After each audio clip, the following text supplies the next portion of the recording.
പ്രശ്നം എന്ന് പറയുന്നത് ചോദ്യം എന്നാണ് അർത്ഥം. പ്രശ്നം എന്ന് പറഞ്ഞാൽ പൃച്ഛകനായ വ്യക്തി ചോദിക്കുന്ന ചോദ്യവും ആ സമയത്ത് നിൽക്കുന്ന ഉദയ ആരൂഢവും ആ പൃച്ഛകന്റെ ചോദ്യത്തിന്റെ ആദ്യാക്ഷരവും ജ്യോതിഷന്റെ ശ്വാസഗതിയും പൃച്ഛകനിരിക്കുന്ന രാശിയും പൃച്ഛകന്റെ അംഗസ്പർശവും പിന്നെ 108 കബഡിയിൽ നമുക്ക് കിട്ടുന്ന ആരൂഢവും ഇതെല്ലാം ചേർത്ത് നമ്മുടെ ഉപാസനാമൂർത്തികളെ പ്രാർത്ഥിച്ച് വയ്ക്കുന്ന രാശി ആ ഒരു പൃച്ഛകന്റെ ജീവിതത്തിൽ അനുഭവിച്ചിട്ടുള്ളതും അനുഭവിച്ചു കൊണ്ടിരിക്കുന്നതും അനുഭവിക്കാൻ പോകുന്നതുമായിട്ടുള്ള ആ ത്രികാലത്തിന്റെ പൂർണ്ണമായ ഒരു രൂപമായിരിക്കും. ഈശ്വരാധീനമുള്ള ആ പൃച്ഛകനെ സംബന്ധിച്ച് ആ പൃച്ഛ അയാളുടെ ജീവിതത്തിൽ ഏറ്റവും സ്ഫടിക സമാനമായ ഒരു ദൃശ്യം, ഒരു സത്യം വെളിവാക്കുന്ന ഒന്ന് തന്നെയാണ്.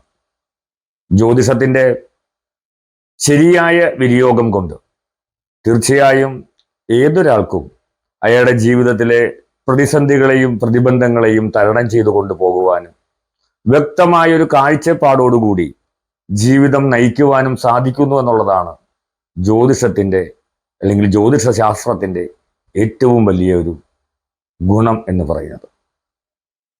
തൻ്റെ ജീവിതത്തിൽ അനുഭവിക്കാൻ പോകുന്ന കാര്യങ്ങൾ, അനുഭവിച്ചുകൊണ്ടിരിക്കുന്ന കാര്യങ്ങൾ അറിയണമെന്ന ആഗ്രഹത്തോടുകൂടി ഭക്തിയോടുകൂടിയും ആദരവോടുകൂടിയും ഈശ്വരാധീനമുള്ള ആ പൃച്ഛകനെ സംബന്ധിച്ച് ആ പൃച്ഛ അയാളുടെ ജീവിതത്തിൽ ഏറ്റവും സ്ഫടിക സമാനമായ ഒരു ദൃശ്യം, ഒരു സത്യം വെളിവാക്കുന്ന ഒന്ന് തന്നെയാണ്.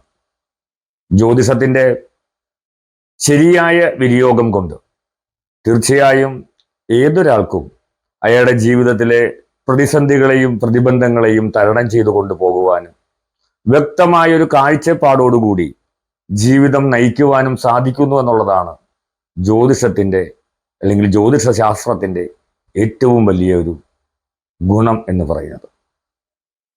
തൻ്റെ ജീവിതത്തിൽ അനുഭവിക്കാൻ പോകുന്ന കാര്യങ്ങൾ, അനുഭവിച്ചുകൊണ്ടിരിക്കുന്ന കാര്യങ്ങൾ അറിയണമെന്ന ആഗ്രഹത്തോടുകൂടി ഭക്തിയോടുകൂടിയും ആദരവോടുകൂടിയും ദൈവജ്ഞനെ സമീപിച്ച് തൻ്റെ ചോദ്യം, തൻ്റെ ആവശ്യം ഉണർത്തിച്ച് ആ ദൈവജ്ഞൻ തൻ്റെ ഗുരുനാഥന്മാരെയും വാസനാമൂർത്തികളെയും പ്രാർത്ഥിച്ച് വയ്ക്കുന്ന പൃച്ഛ ഒരിക്കലും തെറ്റില്ല എന്നുള്ളതാണ് എൻ്റെ അനുഭവത്തിലുള്ള ഒരു സത്യം.